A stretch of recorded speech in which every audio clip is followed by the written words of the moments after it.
All right, everybody, happy Thursday. It's March 11th, I believe. Do a calendar check. Yep, March 11th.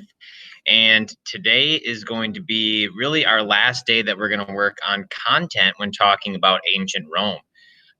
We've arrived at the sad conclusion.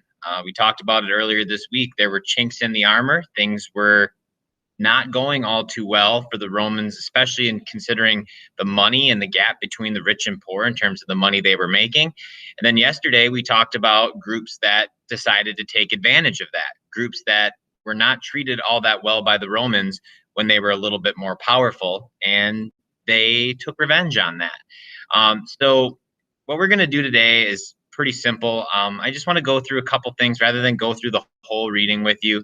Just a couple of really key points that I think is important to think about as we go forward, because we're going to be kind of expanding off of this when we get back to our next mini unit, which is going to be on the Middle Ages. So we're going to try and wrap that up quickly here. We'll get you started on what you need to do here to finish off the day in the trimester. And it should be, I think, a pretty nice overall day. So let's get started.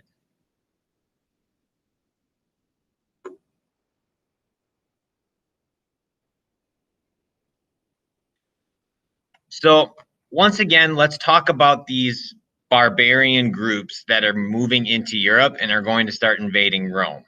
Remember, I will always say that with quotes with barbarians because I don't like the wording, but if you're ever going to do research on it, that's what they'll always be called, so you need to understand that, okay? We've got a few groups here, and these should be most of the groups that we talked about in our reading yesterday. One of the main ones that we're going to see are the Goths, most notably either the Ostrogoths or the Visigoths.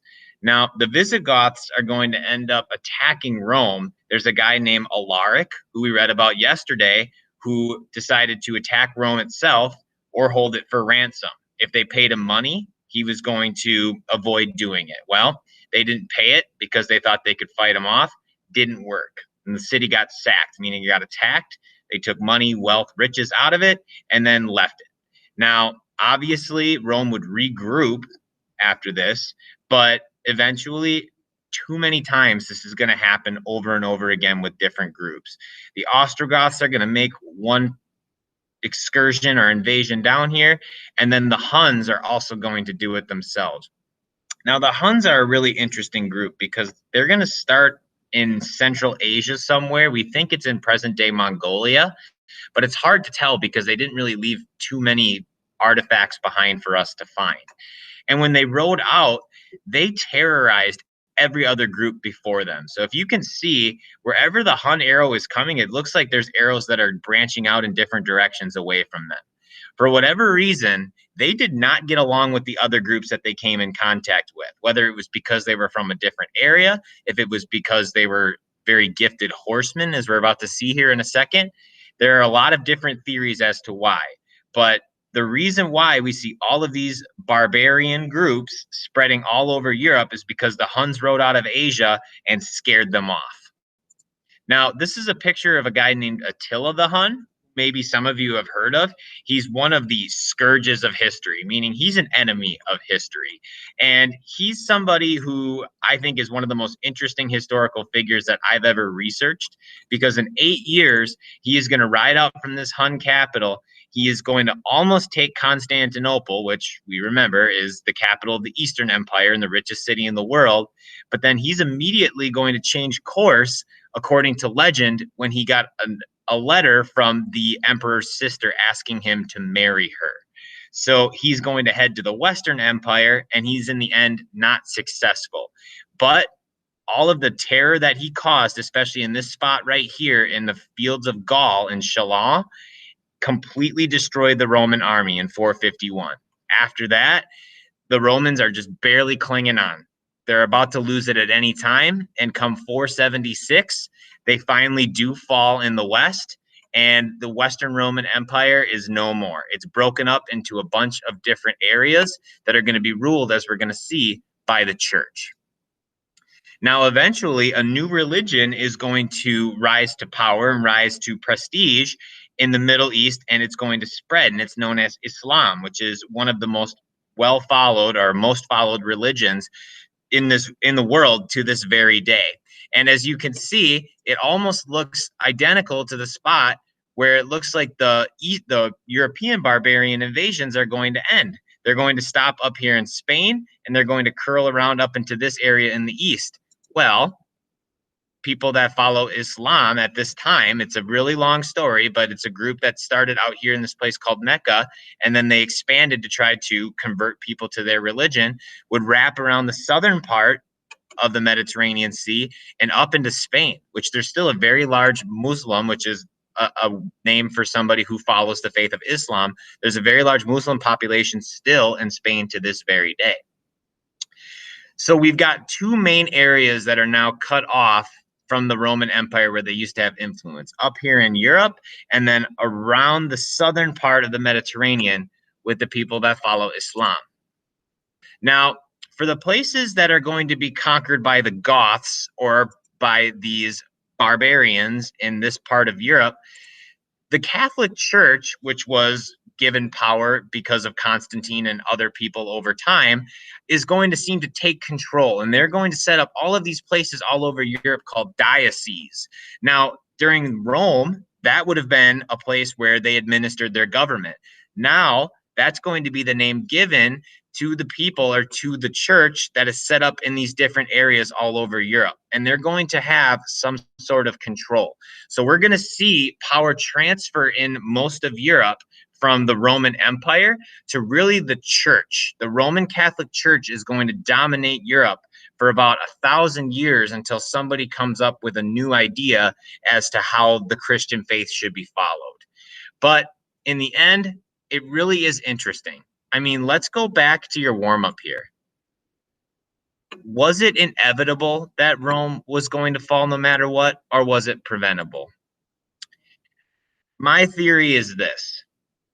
I think that had Rome realized that they were headed for a fall, like probably after Augustus or maybe like right around the end of the Pax Romana, they could have probably fixed it, right?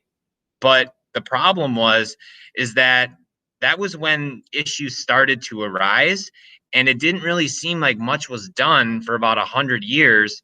And then even after someone like Constantine tried to stitch it back together, it didn't last very long. When your entire system is set up on the idea that you need to constantly invade and take from people, the problem is number one, you need to always be successful. But I don't know anybody who actually really enjoys having their stuff taken, especially when it's through violence, right?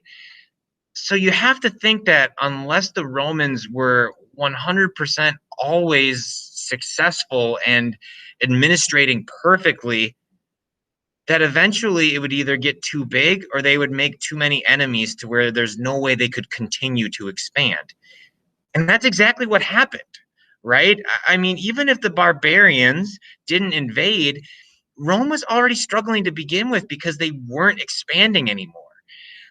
I think in order for them to have survived it completely, to still be under that banner of the Roman Empire, they were going to have to completely change the way that they did things and interacted with those around them. And is that something that could have been done? Maybe, but it sure wouldn't have been easy. And I don't have an answer for how they would have pulled that off, considering how they established how they had gotten to that specific point. This is my last Edpuzzle video that I'm shooting for the entire trimester and maybe ever. Feels really weird. But I just want to say that for this system and how things have gone, a lot of you have given it your absolute best in our time away from school, whether you're in distance learning or you're somebody who was in hybrid at the beginning of the year. And I really appreciate those of you that have done that. Okay, this was not an easy setup. With us going back to full live classes now, I think there are going to be some real challenges to it. And I think there are going to be some things that we're going to be very welcome to. But the bottom line is, don't take away from the credit that you all deserve for putting in quite an effort in a really, really, really difficult situation. All right, well, if you take a look here, I'll present it because you're going to be really happy when you see this.